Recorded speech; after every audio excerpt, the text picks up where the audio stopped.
again, it's a new month. Here is our September 2024 monthly household budget. Hey there, I'm Brittany Flammer. I'm a certified financial coach with videos all about budgeting and money saving tips to help you and your family. For a frame of reference, we live in northern Utah. We are a family of 7. Our 5 kids range in age from 15 down to 5. I'll go ahead and pull open my spreadsheet right here. Okay, starting with income. My husband's income I have down as $5,850. Now this is take-home pay, like the money that actually gets deposited into our checking account. Taxes have been taken out and our health insurance has been taken out. We have not had any retirement taken out, which is why I put that in our budget. Later on, you'll see that. My husband is a teacher. It is a new school year. He got a raise. I can't remember if it was 2 or 2.5% raise he got. That's standard across the board. But we also have new health insurance. We recently switched to a high deductible plan. So it will cost us less each month. But we now have an HSA or a health savings account. So we're putting more money into that. So I don't know the exact take-home pay. This is a conservative amount. I'm pretty sure it will at least be this, maybe a little bit higher, but I'm going conservative to be safe. My income, I will probably make more than $100, but we will invest $100 of my income into the stock market, into investments. So I'm just putting down $100 for now. Anything more than that, that I make will go towards our house projects that we're working on. So our total income, $5,950 for the month. Like I said, I don't know that number for sure, even though my husband's salary, but I'm going conservative. So if we make more, then we can put it into stuff. Tithing is $900. We pay 10% on our gross income plus some extra humanitarian. So I calculated, I don't know what his take-home pay will be, but I know what his gross pay is going to be. So I calculated 10% of that. So 10% of that plus the humanitarian contributions we do is $900.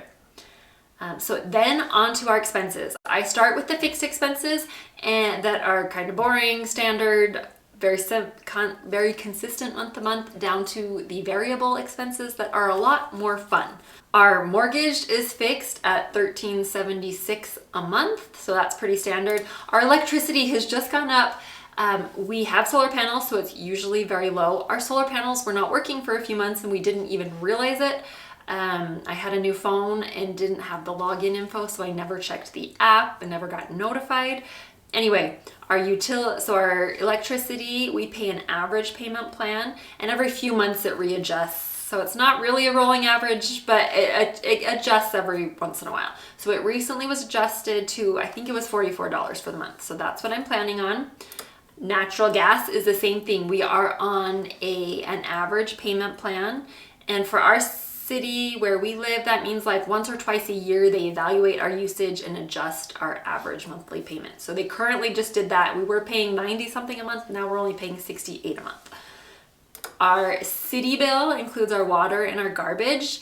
September we will use a lot less water, but most of this will be from August, so I'm keeping it at about $200, hoping it's a little bit less, but I'm going to keep it at $200 to be safe. If you are wanting help with your budget, I've got a live webinar coming up where I show you the 3 biggest budgeting mistakes that I see with my clients and how to fix them. I'll include a link for that in the description box and in the comments down below if you'd like to join. Moving on, my life insurance, this is just a term life insurance policy, $11.10 for the month. Car insurance, $102 for the month. I would be intrigued to know, do you pay monthly, your car insurance monthly, or do you pay it every 6 months? Let me know in the comments down below. Phone bill is $30 for the month. Internet is $55 for the month. Gas for our cars, about $200 for the month. Gas prices have been lower lately, but there's a lot of shuttling around with kids to and from sports after school, so I'm keeping it at about $200. Piano, $80 for the month. We took piano off for the summer. Our daughter is starting with a new teacher. She charges $20 for each half-hour lesson. So September, she should have 4. So I'm putting down $80. Guitar, our son is taking guitar lessons just from like a high school neighbor. She's just charging $8 a lesson, and there'll be 4. So $32 for guitar. Groceries, $700. And our groceries include household expenses like cleaning supplies, tissues, toilet paper, that kind of stuff as well. Eating out, $30 for the month. Miscellaneous, something inevitably always comes up that doesn't have a category, so I just have 25 for that. Kids money, this is when they do their jobs. If they mark off their jobs, they get paid a daily amount each day. We pay them weekly, but they earn an amount each day that they do their jobs. Most of them do most of their jobs most days. Very few of them actually mark off their chart every single day or do every single one. Sometimes they miss like one job, so they don't get paid. So we don't end up paying them very much. But so I budget around 25 for that. And then babysitting, sometimes our older daughters will babysit for us, and that's just part of their responsibility, helping out, contributing to our family. But then sometimes I will pay them if they're helping me out so I can get some work done or whatever. Sometimes I will pay them, just not very much. So I like to include a little bit in there for babysitting as an option. So total expenses for the month, $3,003, which you can see that's almost 51% of our take-home pay. Now moving on, debts. We do not have any outstanding debts other than our mortgage, but that's part of our monthly expense. So I'm not including that. We do have a credit card, but we pay it off every month. So I don't have any outstanding debt that we're paying. So I'm going to skip ahead to our savings or our sinking fund. So this is kind of our long-term and short-term savings here. Our emergency fund is fully funded, so we're not adding anything to that.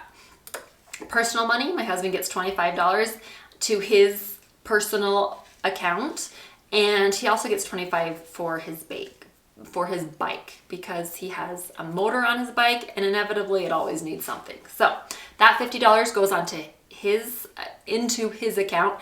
When he buys something, he uses his debit card from his account to pay for it. So my fund money is $25. It goes into my online checking account. When I pay for something for myself, I'll use that debit card. Actually, I usually don't use that debit card. I usually just use our regular credit card, and then I transfer money back. But it moves out of our checking account into another account. Life insurance, $68 a month. We only pay it once a year for my husband because it's discounted if we do that, but it works out to be $68 each month. So I set it aside into a savings account. House maintenance, $150. If you own a house, you know there's always something that needs to be done with it. Always. So we put $150 aside. And this is not for major stuff. This is just for regular, when a faucet breaks or when this also for me includes like if I buy house plants, I'll pull it out of that, or decorating stuff. I'm not a very good decorator, so there's not much coming out of that, but any basic household stuff will come out of that. Vacation, $200 for the month. We are planning a big one, hopefully for my husband and I next year, and then a smaller family vacation.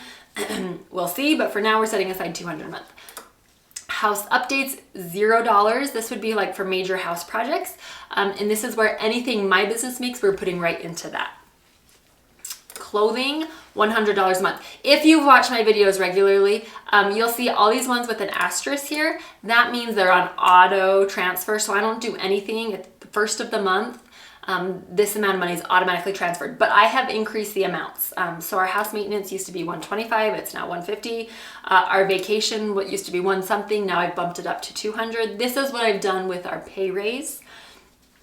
I bumped it up, and then after we get his pay, his first check, we might make some adjustments, but I don't have to do anything. I don't even have to think about it. This is automatically taken out. We put aside $100 for clothing. We did just have $75, and we seem to be scraping the bottom of the barrel, so I'm increasing that. Gifts, once again, usually this is for like wedding gifts, mostly teacher gifts, but now we're living in a real house. We have real jobs. We're getting older. We actually get invited to weddings and bridal showers, things like that. So I'm increasing our gift for when stuff like that comes up. Medical, I used to put money aside for medical. We had our flex spending, but this was money set aside specifically for braces. We had our oldest get braces and it was a lot more expensive than I realized they were gonna be. We are in the process of having our second oldest get started on braces.